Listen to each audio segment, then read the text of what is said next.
Assalamualaikum warahmatullahi wabarakatuh.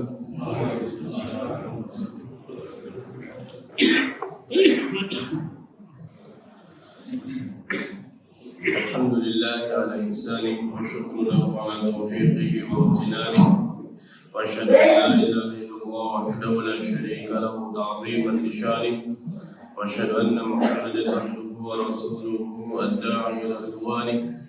اللهم صل عليه وعلى آله وأصحابه وإخوانه. اللهم فقهنا في الدين وعلمنا التأويل. اللهم أرنا الحق حقا وارزقنا اتباعه وأرنا الباطل باطلا وارزقنا اجتنابه. اللهم إنا نسألك الجنة وما قرب إليها من قول أو عمل وأعوذ بك من النار وما قرب إليها من قول أو عمل.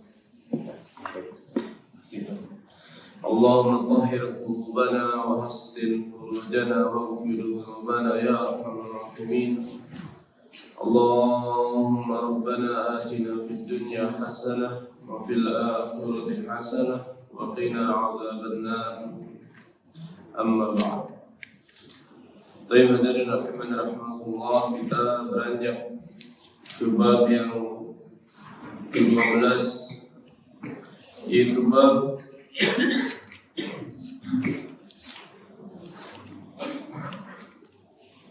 dorongan atas memperbanyak kebaikan di akhir umur kita.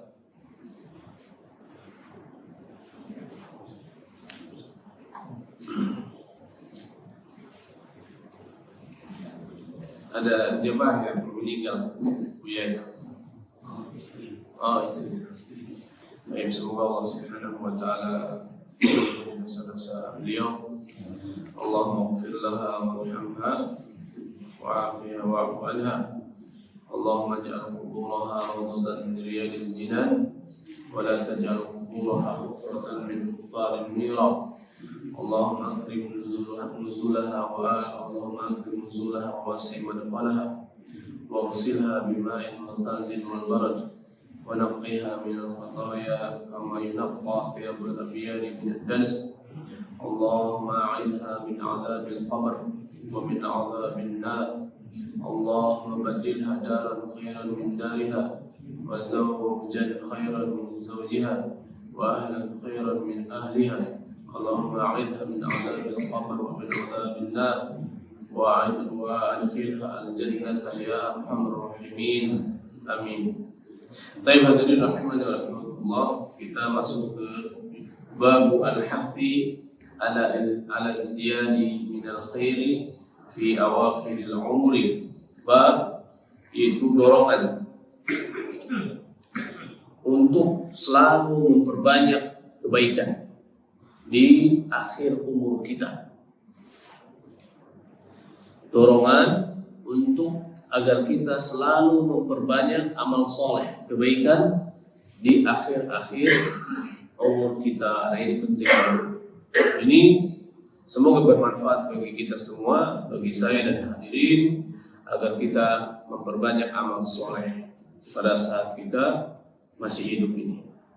Karena namanya ajal, tidak tahu apakah saya yang lebih dulu, apakah yang muda yang lebih dulu, atau yang tua yang dia menemui ajalnya.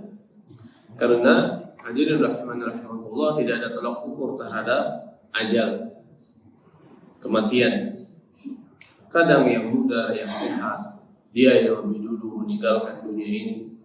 Kadang yang sudah tua, sakit-sakitan, tidak bisa berbuat apa-apa, berbaring di atas kasurnya, Allah kasih umur yang panjang. Intinya dikala kita mendapatkan umur yang panjang, maka atau kita masih hidup di dunia ini, maka kita harus memperbanyak amal soleh. Maka kita harus memperbanyak amal soleh. Kenapa hadirin rahimakumullah?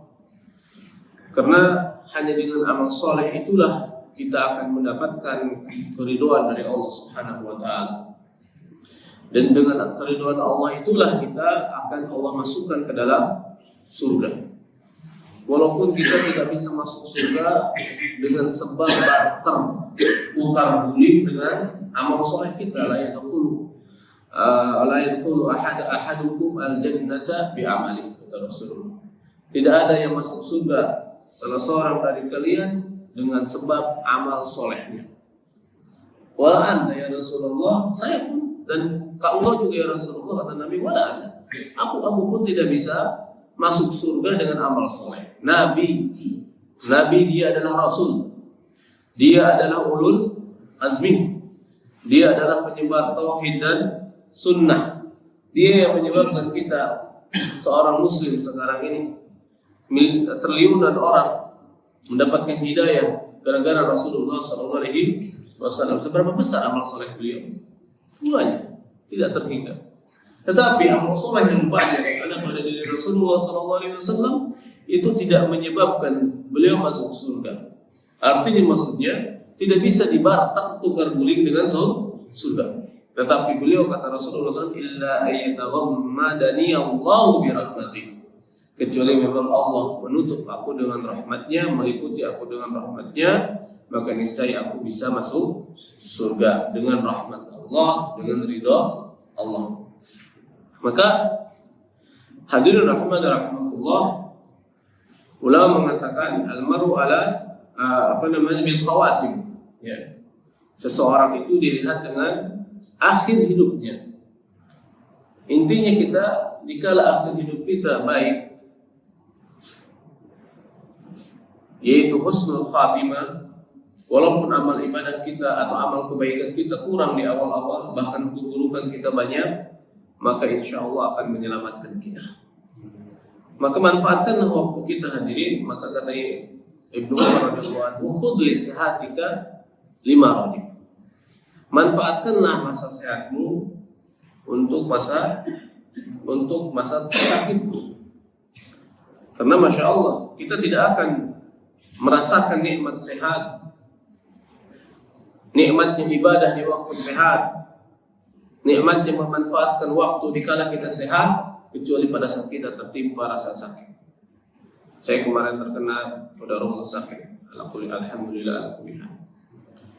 Pas di Mekah itu kena tipes dan DBD. Ya, wah itu luar biasa, jauh dari keluarga, jauh dari negara, serba susah ya. Tidak ada yang biasanya kita dilayani oleh istri, oleh keluarga, ini tidak ada siapa-siapa kecuali teman-teman. Nah, mau ke masjid aja tidak bisa.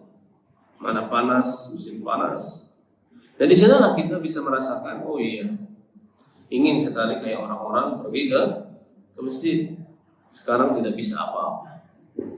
Sholat saja tidak bisa sholat fardu saja tidak bisa berdiri, pusing, mual, berdingin, gemetar. Nah, maka dengan kita sekarang diberikan kesehatan, maka perbanyaklah amal soleh. Amal soleh itu banyak jalannya. Tidak semua memang kita amal soleh bisa kita laksanakan. Tetapi amal soleh yang Allah tunjukkan ke dalam hati kita untuk melakukannya, itulah kita laksanakan. Yang mungkin bisa kita gapai ialah istiqamah dalam melaksanakan sholat 5 waktu berjamaah. Istiqamah melaksanakan apalagi sholat sunnah qabliyah ba'diyah rawatib.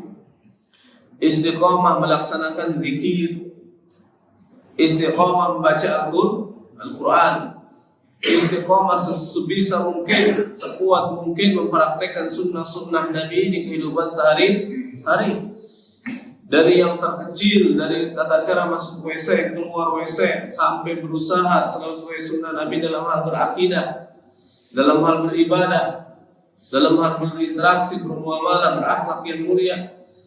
Usahakan. Kalau tidak bisa sempurna, kata Nabi, saddidu wa qarib, sempurnakanlah kalian dalam melaksanakan istiqomahan, melaksanakan perintah Allah dan menjauhi larangannya. Kalau tidak bisa sempurna, qarib. Ya, kalau tidak bisa sempurna, usahakan mendekati kesempurnaan. Usahakan qaribu untuk mendekati kesempurnaan. Seperti itu hadirin rahman rahimakumullah, kata Nabi, dan ketahuilah bahwa sebaik-baik amal kalian adalah as-shalah, yaitu salat. Maka juga kita perbanyak dalam amal soleh ini, dalam perihal salat, salat malam. Jangan tinggalkan salat witir, jangan tinggalkan salat tahajud, walaupun cuma beberapa rakaat. Jangan tinggalkan salat witir walaupun cuma 1 rakaat. Kemudian jangan tinggalkan sunnah-sunnah mutlak yang lain. Salat duha, jangan tinggalkan walaupun cuma beberapa rakaat. Saya sudah ulang-ulang. Alhamdulillah dalam pelaksanaan salat sunnah ini tidak diwajibkan berdiri. Artinya al-qiyam berdiri itu bukan rukun dalam salat sunnah, kecuali dalam salat fardu. Sehingga kita hadirin, saya diri sendiri, hadirin semua, kalau kita diberikan rasa futur, rasa malas dalam melaksanakan salat sunnah sambil berdiri, silakan lakukan dengan duduk. Yang penting kita memperbanyak amal soleh, kebaikan sesuai sunnah Nabi. Karena perlu diperhatikan hadirin bahwa tidaklah amalan itu disebut amal soleh kecuali kita mengikuti sunnah Nabi. Dan tidaklah kita disebut orang yang mempraktekkan sunnah Nabi kecuali kita melaksanakan 2 hal. Itu dipastikan. Apabila 2 hal ini tidak dilakukan salah satunya, maka kita bukan pengikut sunnah Nabi sama sekali. Yang pertama adalah hendaklah kita berilmu.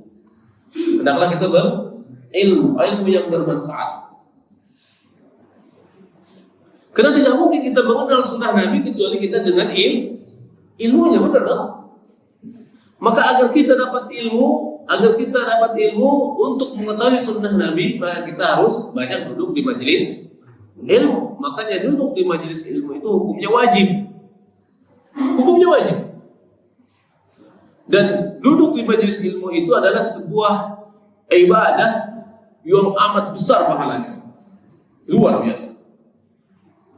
Dia tidak terbatas oleh umur, oleh tempat, dan oleh kesibukan. Jadi ibadah yang unik itu adalah ibadah menuntut ilmu. Karena dia tidak terbatas oleh umur. Tidak ada umur atau batasan umur untuk menuntut ilmu, tidak ada. Dari lahir, dari kecil sampai masuk liang lahat. Minal mikhbarah ila mikhbarah, kata Imam Ahmad. Dari sejak belajar nulis sampai masuk kuburan, wajib menuntut ilmu.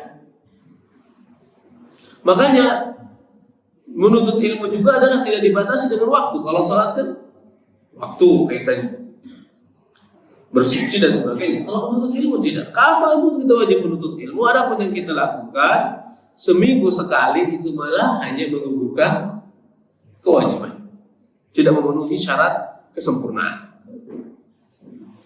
Makanya orang yang duduk di majelis ilmu, hadirin, Allah akan angkat derajatnya. Yarfa'illahu alladhina amanu walladhina utul ilma darajat. Orang beriman saja tapi tidak berilmu, Allah tidak angkat derajatnya tinggi-tinggi. Tapi kalau dia beriman dan berilmu, maka Allah angkat derajatnya tinggi-tinggi.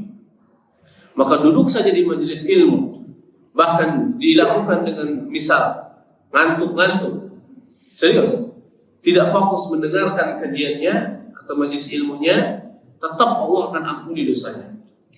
Sehingga dalam hadis sahih riwayat Bukhari dari Abu Hurairah radhiyallahu anhu, ya, hadis qudsi, kata Rasulullah sallallahu alaihi wasallam bahwa Allah memiliki anna lillahi malaikatun sayyahun, malaikatan sayyahin, bahwa sesungguhnya bagi Allah, dia memiliki para malaikat yang tugasnya malaikat itu mengelilingi bumi, mencari-cari majelis ilmu. Dikala mereka sudah mendapatkan majelis ilmu, maka mereka akan berteriak ke satu sama lain, "Woi, sini woi. Ini yang kalian cari." Kalau kita seperti itu. Teman-teman, sini teman-teman, ini yang kalian cari, ini ada di sini di Masjid At-Taqwa Luka. Ini habis subuh. Ya serius. Ya. Kemungkinan seperti itu. Allah alam. Maka akan mengatakan, "Inilah yang kalian cari." Maka mereka pun berkumpul di atas majelis ilmu bagaikan tawon berterbangan. Hafin artinya berkumpul memutari majelis ilmu. Maka mereka laporan kepada Allah Subhanahu wa taala, maka Allah bertanya kepada mereka dan Allah Maha mengetahui apa yang terjadi. Kata Allah, "Apa yang sedang dilakukan oleh hamba-hambaku?" Maka kata malaikat, "Mereka sedang bermajelis ilmu ya Allah." Kata Allah, "Aku ampuni dosa-dosa mereka." Aku ampuni dosa-dosa mereka. Masalahnya, kata malaikat, "Ya Allah, tetapi ada sebagian orang, ada satu orang yang hanya ikut duduk-duduk saja di majelis ilmu di pojokan. Hanya ikut duduk-duduk saja di pojokan, mungkin ikut ngadem, mungkin ikut istirahat, atau mungkin ikut ya numpang ngantuk-ngantuk. Ini intinya dia tidak niat nuntut ilmu, hanya ikut duduk di tempat yang di sana ada majelis ilmu." Kata Allah Subhanahu wa taala, "Apa humul ladzina la yasqa ma'ahum jalisuhum." Mereka para penuntut ilmu, alladzina itu orang-orang la yasqa, tidak akan rugi, ma'ahum bersama mereka, orang yang ikut duduk bersama mereka. Orang yang hanya ikut duduk di majelis ilmu pun Allah ampuni. Ada ibadah kayak gitu? Enggak ada. Orang sholat dia duduk di pojokan, nggak ikut sholat, dia boleh dosanya? Enggak. Ya, itulah keutamaan nuntut ilmu, hadirin. Besarnya pahala nuntut ilmu. Kalau ingin diampuni oleh Allah, perbanyak duduk di majelis ilmu, dibaca sedikit. Malas-malas emang, berat-berat emang, tapi duduk aja. Kalaupun malas ya ikut duduk aja. Kenapa hadirin? Karena lama-lama nanti ada yang nyantol. Ada yang nyantol di hati kita. Dari sekian banyak kalimat yang masuk ke telinga, keluar telinga kiri, masuk telinga kanan, keluar telinga kiri, pasti ada yang nyantol. Makanya saya baca hadis yang sahih dari Salamah bin Salamah. Dalam sirah Nabawi dijelaskan Salamah bin Salamah Al-Ansari dari Bani Abdul Ashhal. Bani Abdul Ashhal. Di Bani Abdul Ashhal itu ada namanya sekelompok orang Yahudi. Jadi orang Yahudi di Madinah itu kan ada kelompok besar, ada kelompok kecil. Kelompok besar itu Bani Qainuqa, Bani Nadir, dan Bani Quraidah. Ada kelompok-kelompok kecil, artinya dia bercampur dengan orang-orang Arab. Di antaranya adalah Yahudi Bani Abdul Ashhal. Nah, di Yahudi Bani Abdul Ashhal itu ada seorang ustadznya Yahudi. Kiainya Yahudi namanya Rahim, Sang Rahim. Nah, rumahnya Sang Rahim dengan rumahnya Salamah bin Abi Salamah, ya, itu depan-depanan, hadap-hadapan, kayak komplek lah kayak gitu, depan. Dan biasanya di rumah Rahim Yahudi itu suka diadakan kajian, mungkin kajian mingguan atau kajian apa, terserah. Yang jelas dia suka sering diadakan kajian. Dan Salamah ini dia masih musyrik, belum ada Nabi hijrah ke Madinah, masih jauh, masih bocil, masih kecil, anak kecil dan musyrik. Kalau Yahudi kan beriman, ya, mukmin sebelum Rasulullah SAW datang. Artinya Yahudi mukminin, mereka musyrikin. Maka setiap hari ceritanya ini, setiap hari si Rahim itu suka menjelaskan tentang surga, neraka, akhirat, ya, siksaan di neraka, balasan orang yang melakukan kebaikan di dunia dan balasan orang yang melakukan keburukan di dunia. Intinya ada kematian ada kehidupan setelah kematian. Dan juga beliau suka melakukan kajian sirah Nabawi. Kajian sirah Nabawi. Nabinya belum diutus jadi Nabi. Tapi mereka orang Yahudi selama ribuan tahun biasa melaksanakan kajian sirah Nabawi. Karena mereka datang ke Madinah tujuannya adalah ke Yathrib, tujuannya untuk mapan kalau orang Sunda, untuk menyambut Nabi terakhir. Jadi mereka ya'rifunahu kama ya'rifuna abna'ahum. Mereka orang Yahudi sangat hafal, sangat menguasai sirah Nabawi sebagaimana mereka mengetahui nama-nama anak mereka. Jadi kalah kita sama orang Yahudi dulu. Kita orang Islam nggak paham tentang sirah Nabawi. Kalau mereka paham detailnya sirah Nabawi, bahkan mereka paham sahabat-sahabat Nabi dan nama-namanya. Itu disebut ke dalam Bidayah wa Nihayah. Sehingga pada saat Umar berdagang ke Damaskus, beliau pernah ditawan sama Allah oleh sekelompok pendeta. Ditawan, mau dibunuh. Kenapa? Karena diketahui bahwa Umar ini orang yang akan menaklukkan Damaskus, Syam.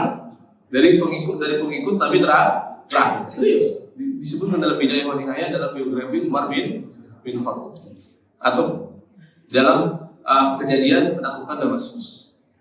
Baik hadirin, akhirnya orang-orang musyrikin ini protes kepada rahib Yahudi tadi. Protes. Mana ada kehidupan setelah kematian? Karena orang musyrik tadi salah satu kekafiran mereka apa? Mengingkari kehidupan setelah kematian, kebangkitan mengingkari. Kata orang musyrikin, mana ada setelah mati hidup lagi? Ya, mana ada tulang sudah menjadi tulang belulang, sudah laku, idhaman nakhirah. Ya, tulang yang sudah lapuk dan bolong bisa ditiup. Nakhirah aja kalau ditiup bersuara, gitu. Itu namanya nakhirah. Bisa hidup kembali. Mustahil itu kata mereka. Kata kiai Yahudi, ustaz Yahudi, ada itu. Ada kehidupan setelah kematian. Maka kata orang musyrikin, apa buktinya? Apa buktinya ya? Kata rahib Yahudi, buktinya ialah begini saja. Akan datang ke Yathrib ini, sebelumnya di Madinah ya, dulu ya namanya. Akan datang ke Yathrib ini, ke kota ini, seorang nabi dari tanah haram. Nabi, Rasul. Kapan itu kata orang musyrikin? Maka orang Yahudi menengok tangan dan kiri. Ini. Setelah bocil ini, ya, jadi salafnya itu tukang orang, dia suka selimutan aja di depan rumah, malas-malasan tiduran sambil lihatin orang Yahudi kajian. Hadirin, artinya dia duduk di panyokan, lihatin aja. Tiap orang Yahudi kajian dia pasti duduk malas-malas di depan rumahnya sambil selimutan, mungkin di musim dingin seperti itu. Ya gitu aja, dia cuma nongkrong saja lihatin orang kumpul-kumpul gitu. Tapi lama-lama nempel otaknya tentang peristiwa tadi. Akan datang ke Madinah nanti seorang nabi terakhir. Kapan kata orang musyrik? Pada saat nengok kanan nengok kiri si pendeta tadi, maka dia katakan, nah kalau bocil ini sudah balik, sudah dewasa, maka akan datang nabi terakhir di sini. Bayangkan betapa detailnya pengetahuan orang Yahudi terhadap sirah Nabawi. Kita ditanya istri Nabi ada berapa? Pelong. Ditanya anak Nabi ada berapa? Pelong. Kapan Nabi hijrah? Kapan Nabi meninggal? Pelong. Padahal itu umatnya Nabi Muhammad.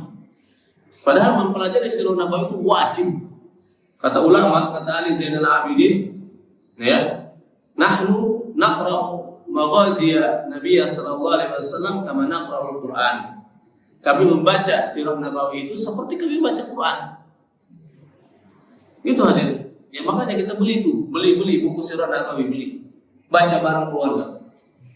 Ya, ada namanya Rahimul Makhtum, Barak Furi, ada namanya Abu Hisham. Ya, baca, enak kok. Baca sambil ngobrol-ngobrol bareng keluarga, baca taruh di tempat tamu. Nganggur baca, bukan nganggur baca, nganggur, jangan nganggur. Baca ya.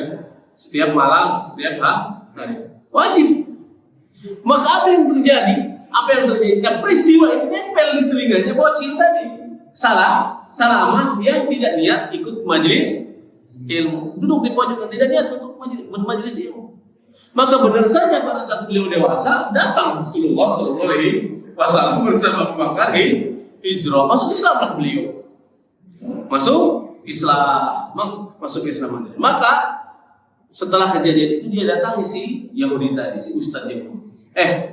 Yahudi loh, katanya kan. Saya sekarang sudah masuk Islam. Gara-gara kamu dulu bilang akan muncul Nabi terakhir ke Madinah pada saat saya sudah dewasa. Sekarang kapan mau masuk Islam? Katanya nanti lah ya. Karena masalahnya ini Yahudi, ya, nabinya bukan dari kalangan kami. Akhirnya si Yahudi kafir, ya, tidak terima Rasulullah SAW. Maksud saya begini aja. Ini peristiwa ini bisa kita, ya, mungkin kita jadikan contoh untuk hadis Rasulullah SAW. Humul ladina la yasqa ma'hum jalisuhum. Mereka orang penuntut ilmu tidak akan rugi orang yang ikut duduk-duduk saja bersama mereka. Artinya, kenapa hikmahnya Allah Subhanahu wa taala mengampuni dosa orang yang ikut duduk di majelis ilmu? Karena majelis ilmu adalah majelis kebaikan. Bagaikan lautan kebaikan. Kalaupun dia tidak begitu fokus, tetap akan nempel di telinganya, di hatinya, walaupun cuma sedikit. Apalagi kalau fokus.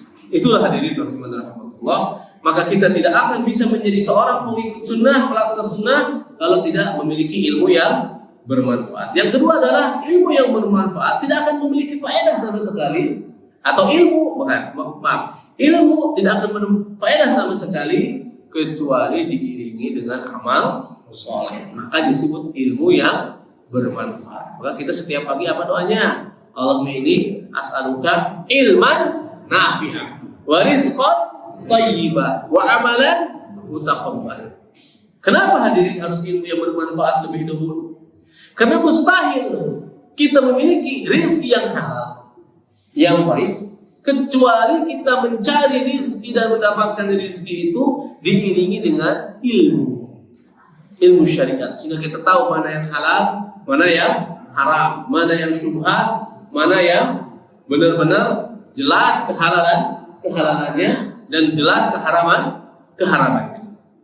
Maka kita dengan itu, dengan iringi dengan ilmu yang bermanfaat, berakibat dengan amalan yang diterima. Doa kita diterima. Karena tidak mungkin doa kita diterima kalau kita suka makan barang haram. Kata Nabi, wa malbasuhu haram, wa mat'amuhu haram, wa mashrabuhu haram, wa ghudiya bil haram, fa anna yustajabu lah. Ada orang akbar, ada orang musafir, di mana salah satu doa yang makbul adalah doa orang musafir. Apalagi doanya orang musafir hajian atau umrohan. Tapi dia yamudu yadahu ila sama, dia mengangkat tangannya ke langit, di mana salah satu sebab dikabulkan doa kita mengangkat tangan di kala berdoa. Yaqulu ya Rabb, ya Rabb, ya Allah, tolong kabulkan doa saya, ya Allah, saya ingin ini berdoa terus. Tetapi dia kerjaannya, makanannya haram, minumannya haram, pakaiannya haram, tumbuh besar dari daging haram. Bagaimana kata Nabi bisa diterima di doanya, dijabah doanya? Begitu juga dengan ibadah yang lainnya.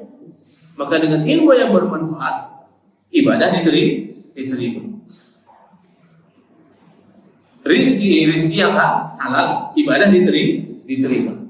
Seperti itu hadirin, maka kita perbanyak doa. Allahumma inni as'aluka ilman nafi'an wa rizqan thayyiban wa amalan mutaqabbalan. Umrah pakai hasil uang korupsi misalnya.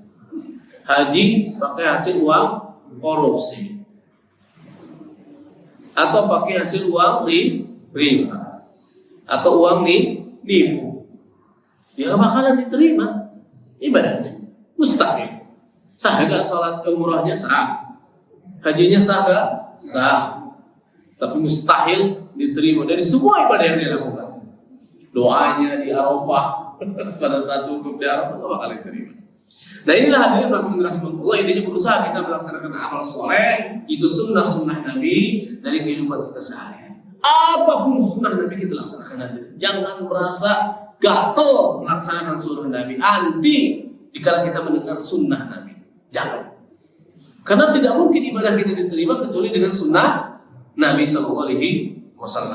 Sunnah Nabi itu sunnah umum. Sunnah itu artinya adalah perilaku, ya, atau cara yang dilakukan oleh Rasulullah SAW dalam beribadah ataupun dalam berakhlak, ataupun dalam berakidah, ataupun dalam berinteraksi, berbisnis dengan sesama. Baik itu ucapan, ataupun perbuatan, ataupun persetujuan Rasulullah SAW. Itu yang disebut sunnah Nabi.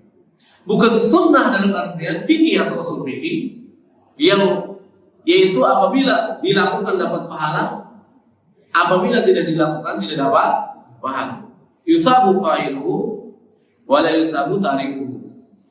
Itu diberikan pahala pelaku sunnah tadi dan tidak dapat dosa orang yang meninggalkannya. Bukan itu, tapi secara umum yang tadi itu bagian dari sunnah, bukan sunnah itu sendiri. Jangan sampai dikala kita berkata, yuk kita melaksanakan sunnah Nabi, dia mengatakan, alah sunnah itu kan sunnah gak wajib. Itu adanya mengkerdilkan sunnah Nabi. Jadi istilah sunnah secara fikih itu bagian dari sunnah yang umum tadi yang besar. Maka kita praktekkan sunnah Nabi. Saya bilang tadi dari tata cara masuk WC sampai tata cara tidur. Dikala kita melakukan itu, mengikuti itu, hadirin, apa yang terjadi kalau kita mengikuti sunnah Nabi ini dipraktekkan dalam kehidupan sehari-hari, itu lautan ampunan. Allah itu lautan ampunan. Apa kata Allah? Yaghfir lakum dzunubakum, ya, maka Allah akan mengampuni dosa-dosa kalian. Qul in kuntum tuhibbunallaha fattabi'uni yuhibbukumullah wa yaghfir lakum dzunubakum. Ada dua faedah keutamaan besar jika kita berusaha mempraktekkan sunnah Nabi. Apa itu? Allah akan mencintai kita. Kalau Allah sudah cinta sama kita, apa ujungnya? Ya udah selamat dunia akhirat. Udah aman. Udah aman. Kalau kita dicintai oleh Allah, udah aman. Bakal selamat dunia akhirat. Kemudian Allah akan ampuni dosa-dosa kita. Kalau kita berusaha mengikuti sunnah Nabi. Caranya gimana? Jadi ada sunnah yang pahalanya ngalir terus menerus sehari-hari, per detik, per menit, per detik, per menit, per jam, per hari, per minggu, per bulan, per tahun, terus tak hentinya. Namanya sunnah yaumiyah. Apa? Wakaf. Apa lagi? Yaitu wakaf. Kemudian dalam diri kita bisa berusaha kita dalam berpakaian tidak menutup, tidak kalau pakai celana atau sarung tidak di bawah mata kaki. Jangan disampaikan itu. Serius. Karena itu sudah semua orang sepakat. Semua orang sepakat kesunahannya. Artinya kalau kita berusaha memakai celana atau sarung di atas mata kaki, nggak perlu harus cingkrang, nggak perlu harus betis, nggak perlu. Yang penting jangan di bawah mata kaki. Ini mata kaki ini misalnya. Pakaiannya nih, saya contohkan sebelum kita melanjutkan. Cuma segini doang nih, pas banget di bawah mata kaki. Tidak tentang tukang jahit. Mas, Mbak, atau Mas, tolong. Ini untuk laki-laki, untuk perempuan. Ya. Perempuannya bagusnya sampai ke tanah. Ya. Itu untuk laki-laki. Pak, atau Mas, tolong potongkan celana saya simetris dengan mata kaki saya. Nih mata kaki pas di benjolan mata kaki. Kan nggak ke bawah lagi. Yang penting jangan ke bawah. Pas di benjolan mata kaki disebut di atas mata kaki. Nah orang yang pakai celana pas di benjolan mata kaki atau sarung pas di benjolan mata kaki itu nggak kelihatan cingkrang kan? Kalaupun ngantor ada orang, Ustaz di kantor saya kalau saya cingkrang dimarahin bos. Ya iyalah ada cingkrangnya sebetis. Dia bilang, kok itu diturunin celanamu itu, turunin lagi. Pas kan di mata kakimu, pas. Ya, akhirnya selamat. Nah itu dia dapat pahala sehari, di setiap hari sepanjang masa selama dia melaksanakan itu. Yang selanjutnya contoh misalnya adalah memanjangkan jenggot. Contoh ibu-ibu pakai aurat. Menutup aurat, baju yang lebar. Itu selama dia memakai itu, terus pahalanya ngalir. Selama memanjangkan jenggot, terus pahalanya mengalir. Bukan karena sok suci, bukan. Hanya ingin dapat pahala. Contoh lagi kata ulama menanam pohon. Menanam pohon itu sunnah. Menanam pohon serius. Itu di depan ada hadisnya. Jadi ketemu di bab banyak melakukan kebaikan. Banyak melakukan kebaikan. Setiap orang yang nanam pohon, itu pohon hidup kan, dari kecil sampai besar sampai beranak pinak, itu pahalanya ngalir ke kita setiap detik, setiap hari, setiap minggu, setiap bulan sampai kapan. Itu namanya sunnah yaumiyah. Berbanyak sunnah. Nanam pohon apa? Nanam pohon yang di rumah itu sama aja semua yang jenis pohon, tumbuh-tumbuhan itu sunnah, tidak terkecuali. Apalagi pohonnya yang bisa dimakan manusia, bisa dimakan oleh hewan atau burung. Kemudian hadirin rahimanillah, ada pun sunnah yang lain, yaitu sunnah yang bukan yaumiyah. Tadi salat sunnah, baca Quran, zikir, itu kita dapat pahala jika kita melaksanakan. Yang sunnah yang terus menerus adalah ilmu yang bermanfaat. Kita ajak orang untuk melakukan kebaikan, maka jika dia melakukan kebaikan, maka kita akan dapat pahalanya. Mandala khair kafa'ilihi. Orang yang menunjukkan seseorang melakukan kebaikan, maka dia akan dapat pahala orang itu seperti orang yang melakukannya. Maka jangan malas-malas kita mempraktekkan sunnah, ya, sunnah, praktekkan sebisa mungkin. Berbanyak sholawat, berbanyak baca zikir, berbanyak baca istighfar, berakhlak dengan akhlak yang sempurna, yang baik, sebarkan salam, bertemu dengan orang dengan muka marah main, dengan muka berseri-seri, ya, itu sunnah. Bertetangga dengan baik, jangan ganggu tetangga, jangan menyakiti tetangga, itu sunnah. Memungut duri di jalanan itu sunnah, jangan menyakiti orang, itu sunnah. Kata Allah Subhanahu wa ta'ala, awalam nu'amirkum ma yatadakkaru fihi man tadakkar wa ja'akumun nadhir. Apakah, ya, kami tidak memberikan kepada kalian umur sampai kepada sesuatu yang dia mendapat peringatan di dalamnya. Orang yang mendapatkan peringatan dan waja'akumun nadhir, dan telah datang kepada kalian an-nadhir, peringatan. Akhirnya maksudnya bagaimana ayat ini sendiri? Kata ulama, kata Imam Nawawi rahimahullah taala, maksudnya adalah, apakah kami tidak berikan umur kepada kalian sampai umur 7 tahun, 60 tahun? Itu adalah ma yatadakkaru fihi man tadakkar. Sampai umur 60 tahun. Aku telah berikan kepada kalian umur yang panjang sampai datang ke sesuatu yang dengannya orang-orang berbalik pikir, orang-orang berpikir, ya, orang-orang berpikir, sadar akan apa yang sudah dia lakukan. Karena biasanya orang kalau sudah umur 60 tahun baru Allah berikan kesadaran. Benar, Pak? Tapi banyak orang yang sudah umur 60 tahun rasanya masih ABG. Benar, serius ya. Gayanya masih ABG. Padahal udah kiai. Gak ingat sholat. Ya Allah, masih maksiat terus. Gayanya hal-hal kayak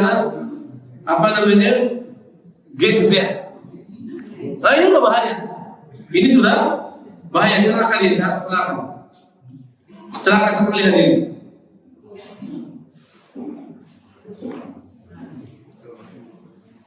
Banyak yang kayak gitu nih. Banyak. Jangan sampai kita seperti itu, ya. Kemudian waja'akumun nadhir, dan telah datang kepada dia sang pemberi peringatan. Apa itu kata Imam Nawawi rahimahullah taala? Seperti yang dibawakan oleh Masruq, muridnya Aisyah radhiyallahu anha, dan juga dinukilkan dari Al-Kalbi. Apa itu? Yaitu baligh, dan kata Ikrimah yaitu munculnya uban. Ya, itu peringatan dari Allah. Seakan-akan, kan udah aku kasih umur berapa? 40 tahun, 50 tahun, 60 tahun. Apakah masih belum berpikir? Bahkan sudah diperingatkan lagi dengan uban. Kalau saya belum ada uban ini. Bukan arti yang kita katakan, berarti saya belum diperingati dong. Enggak. Bila hadirin rahimahullah. Jadi kata Allah, awalam yu'akhirkum wa yatadhakkaru fi man tadhakkar, dan apakah kami tidak memanjangkan umurmu dalam masa yang cukup untuk berpikir bagi orang yang mau berpikir. Dan telah datang kepada kalian an-nadhir, sang pemberi peringatan. Jadi awal mu'akhirkum tadi apa? 60 tahun. An-nadhir apa? Uban, kata Ikrimah ya. Jadi di sini hadirin rahimahullah, maksudnya kata ulama, hendaklah jika kita sudah berumur 40 tahun, yuk sadar, yuk perbanyak amal soleh. Karena umur 40 tahun adalah masa yang sudah matang. Kayak biasanya yang umur 40 tahun sudah sukses, apalagi umur 60 tahun sudah sukses banget. Anak sudah dewasa pada sukses semua, cucu banyak, sudah banyak aset. Yuk perbanyak amal soleh. Kalau itu kan bisa sempurna amal solehnya, bisa dia amal soleh tadi amalia badaniyah dengan harta. Kalau antum punya harta, hadirin, lapang hartanya, cara memperbanyak amal soleh itu dengan memperbanyak wakaf. Jika ada pembangunan masjid, jangan lupa wakaf. Tidak pun banyak-banyak, kalau bisa sih banyak, ya intinya wakaf. Nyumbang 10 sak semen, 5 sak semen, itu kan wakaf. Ditempelkan di masjid di tempat mana saja, itu dihitungnya satu masjid ini wakaf kita. Allah tidak bilang, ini masjid mau cuma 5 sak semen. Enggak, hadirin, kita semua masyarakat nyumbang 1 semen, 1 sak, 1 ini, tetap dihitung pahala secara menyeluruh. Masjid, apalagi masjid At-Taqwa, ramai terus jemaahnya. Kecuali ada orang minta sumbangan masjid, ya udah masjidnya jarang dipakai melaksanakan sunnah Nabi, sholat berjamaah. Tapi giliran melaksanakan kemaksiatan di masjid, hal yang dilarang oleh Nabi, ramai. Kalau itu jangan, ya nggak perlu disumbang. Tapi kalau masjidnya ramai kayak gini, sholat berjamaahnya itu investasi yang sangat bagus sekali. Apalagi membuat sumur, mengalirkan air, karena tidak ada sedekah yang paling utama kecuali mengalirkan air. Bayangkan jadi 1 tetes air itu dihitung 1 ampunan oleh Allah Subhanahu wa taala. Makanya ada seorang ulama di Saudi kaya raya, benar-benar kaya raya. Kenapa? Kitabnya banyak. Kitabnya karangan beliau itu mungkin ratusan judul. Kalau dibuat udah 1 perpustakaan. Nah, dari mana beliau kaya raya? Kan saya bilang tadi kitabnya banyak. Kalau kitabnya banyak, apa yang terjadi sekarang ini? Royalti kan? Royaltinya datang sendiri. Walaupun niat dia buat kita bukan untuk royalti, tapi itu sudah pasti. Dan juga kekayaan yang lain. Disebutkan hadirin rumahnya Marayot. Kalau kita masih gubuk. Kalau di Saudi kan gubuk ya tetap aja pakai tembok, tapi jelek. Standar dengan rumah gubuk di kita.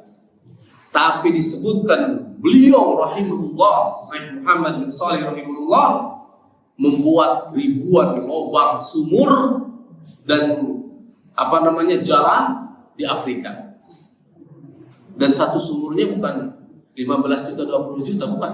Ratusan juta. Satu lubang sumur yang di bor gede itu. Ribuan titik sumur. Saya bilang satu sumur saja udah luar biasa bermanfaat. Contoh di kampung saya, kita mengkoordinir mewakaf sumur. Pertama di kampung saya itu kemarau 1 bulan saja udah harus ke sungai. Jarak dari rumah saya ke sungai sekitar 2 kilo lebih, 2,5 kilo, ya 3 kilo lah. Dan sungainya bukan sungai di atas gunung yang bening begitu. Kalau musim kemarau semua orang ke sungai, WC-nya di sungai, mandinya di sungai. Serius, orang BAB ke sungai, orang mandinya di sungai itu juga. Hadirin, serius. Nah, alhamdulillah dengan ada program wakaf sumur, ya, sekarang nih sampai detik ini itu sumur tidak ada henti air. Dipakai mandi, dipakai nyuci, dipakai minum. Sudah kapan? Sejak kapan? Sebelum corona.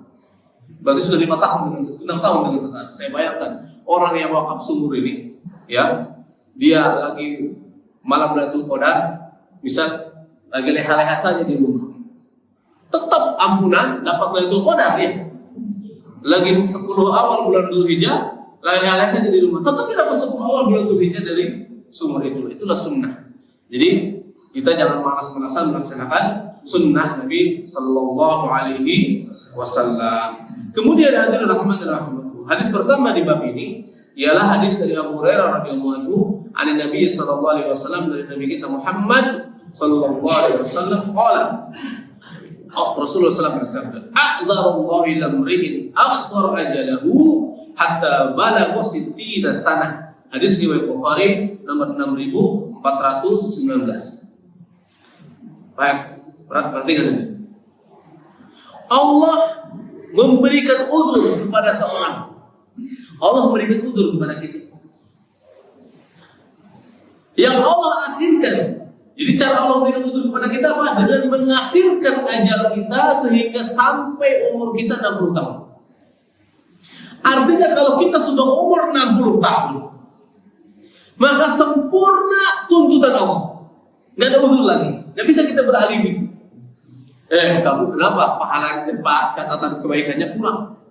Maaf ya Allah, saya sibuk, saya ini, saya itu. Kata Allah, aku kan sudah kasih umur 60 tahun.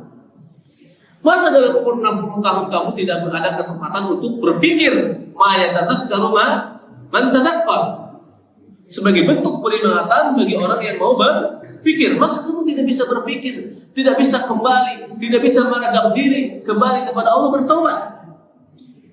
Masih gaya kayak gaya anak ABG, masih tukang petenteng di pinggir jalan, benar loh? Ya, umur 60 tahun. Maka kata Allah, tidak ada alibi bagi kamu. Ya, apa yang terjadi hadirin? Maka orang ini, biar kata orang ini akan disiksa oleh Allah, siksaan Zat yang maha kuat dan maha kuasa. Fa'akhadnahu akhdan azizim muqtadir. Maka kami akan menyiksanya dia dengan siksaan Zat yang maha kuat dan maha kuasa. Apa siksanya? Sempurna siksanya. Maka kita ini, saya sudah mau 40 tahun. Tapi bukan artinya alasan, kan belum 40 tahun kan. Masih bisa nih mantep mati ini, masih ada enggak hadirin. Siapa tahu besok saya mati. Buktinya kemarin saya rasanya mau mati. Ini gara-gara sakit. Seperti itu. Intinya kita kembali kepada Allah, inabah. Perbanyak amal soleh. Amal soleh itu banyak macamnya. Kita, Ustaz, saya udah 60 tahun belum bisa baca Quran. Ya, gimana Ustaz? Ayo belajar, bismillah. Belajar. Malu jangan malu. La yadarul ilma mustaqbil wala mustahil. Perhatikan, tidak mustahil tidak akan mendapatkan ilmu seseorang yang sombong dan pemalu. Oh, berarti kita kalau pemalu tidak akan dapat ilmu, Ustaz. Iya. Yaitu orang yang pemalu sebenarnya sombong.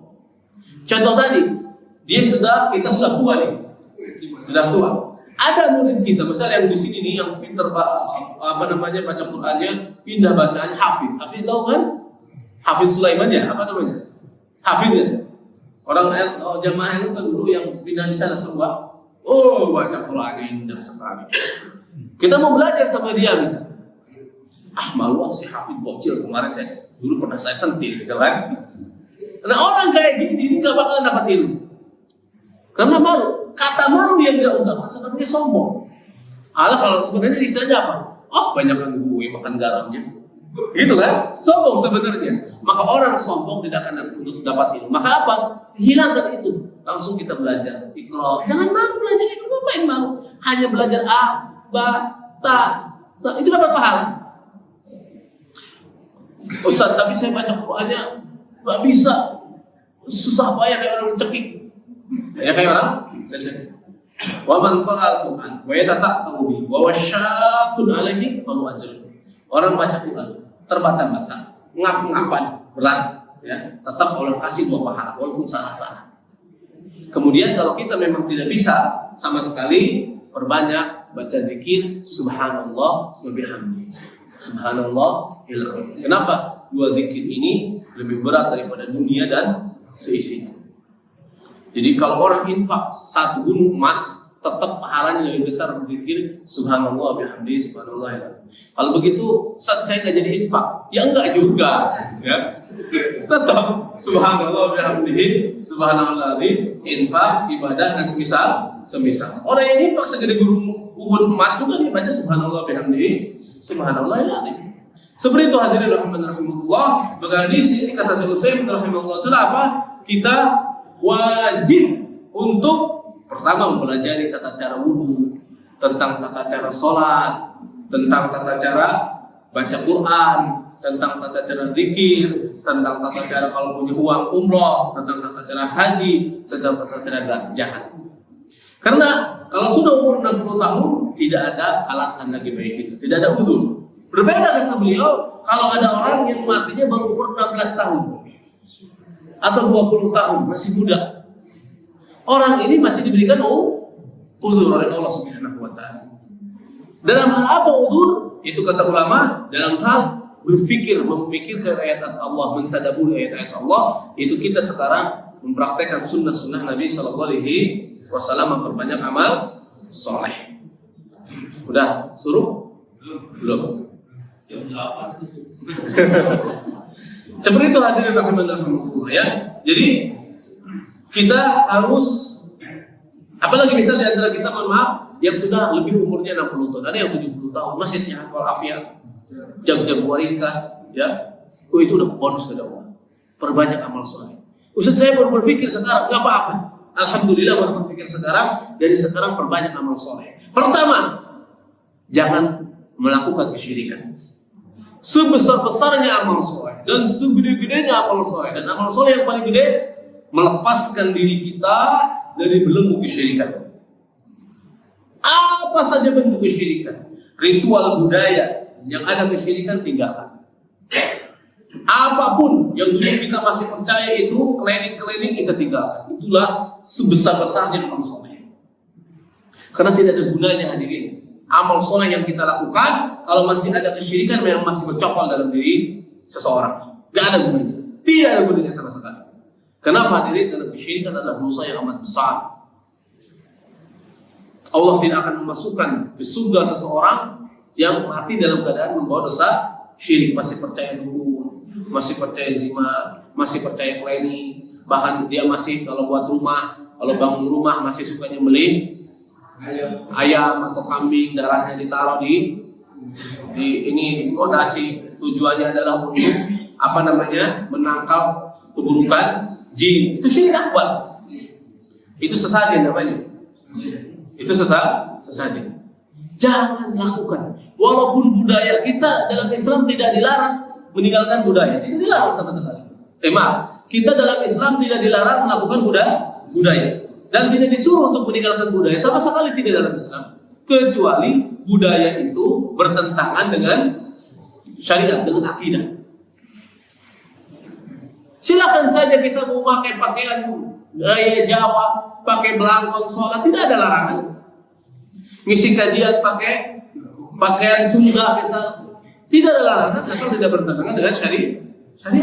Tidak ada larangan sama sekali. Paham hadirin? Tapi kalau budaya itu bertentangan dengan syariat, di dalamnya ada kesyirikan, sedekah bumi. Kan sedekah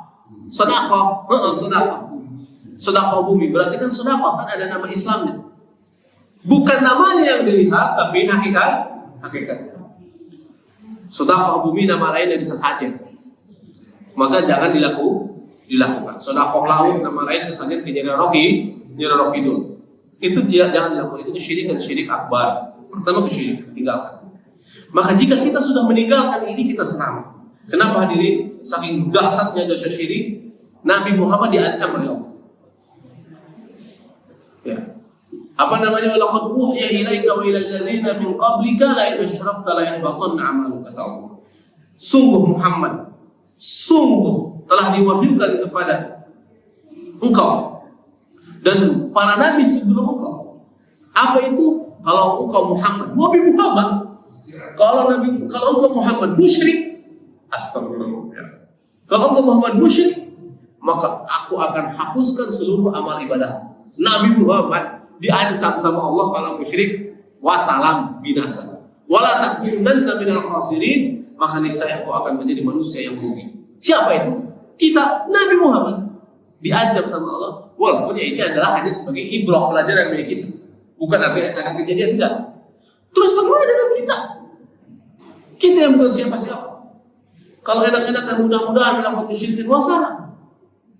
Sekarang Nabi sebelum Nabi Muhammad, siapakah itu? Apakah ada ayatnya? Ada ayatnya. Ya. Walain usyriku, walain asyraku, la yahbatanna amalan.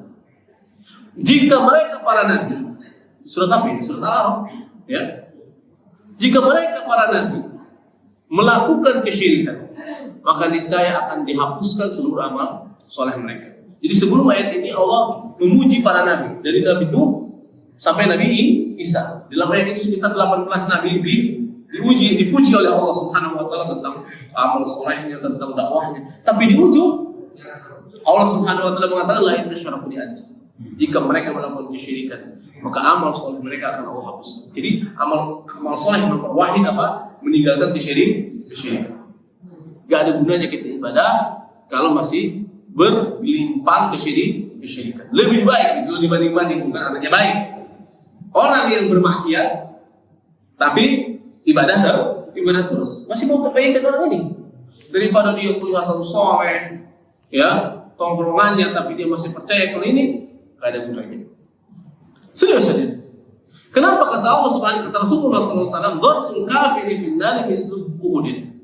Gigi geraham orang musyrik, orang kafir di neraka jahanam itu satu giginya segede gunung Uhud. Naudzubillah min dzalik, kalau seseorang meninggal dalam keadaan musyrik. Jadi pada saat dia masuk neraka Allah gedekan badannya. Sampai satu giginya aja segede gunung Uhud. Antum tahu gunung Uhud segede apa? Ya kalau dibanding dengan gunung di kita lebih kecil gunung Uhud, tapi gunung Uhud lebarnya panjangnya 8 meter. 8 kilo. Panjangnya 8 kilo. Lebarnya 5 kilo. Tingginya 600 mdpl lebih. Beratnya berapa? 46 triliun ton. Ya, 46 triliun ton itu beratnya gunung Uhud. Berarti satu gigi segede itu. Berarti kepalanya segede apa, Ustaz? Kepalanya mungkin segede provinsi Madinah. Terus dari kiri ke kanan segede apa, Ustaz? Dari kiri ke kanan panjangnya, lebarnya nih dari kiri ke kanan penduduknya itu dari sejauh perjalanan dari Mekah ke Madinah. Apakah itu omong kosong? Itu sabda Rasulullah SAW. Jalsatul kafiri ma baina Makkah wal Madinah. Tempat duduknya orang kafir di neraka lebarnya adalah dari Mekah ke Madinah. Wa ghildu jildihi, kata Rasulullah SAW, dan tebal kulitnya adalah 46 hasta. Itu 23 meter. Dalam riwayat lain hadis Tirmizi itu 2 hari perjalanan. Tebal kulitnya. Kenapa sih digedekan penduduk ahli neraka yang musyrik, yang kafir? Kata Imam Nawawi rahimahullah taala, untuk menambah penderitaan, tankil, untuk menambah penderitaan dan sempurna penyiksaan. Karena kalau kecil hadir, coba badan kita kecil masuk neraka, ya cepat habis ya. Kenapa? Karena satu ujung jarum api neraka kalau muncul ke dunia, itu seluruh bola bumi ini dari timur ke barat, dari utara ke selatan jadi abu semua, gosong semua, nggak ada kehidupan di muka bumi, hancur semua. Jadi kalau nuklir atau bom sar bomba punya Soviet, punya Rusia, ya, bom hidrogen dibanding dengan api neraka, dia mungkin kayak peletekan ini, peletekan api unggun, nggak ada apa-apanya. Jadi satu ujung jarum itu bagaimana kita bayangkan kalau masuk ke dalamnya.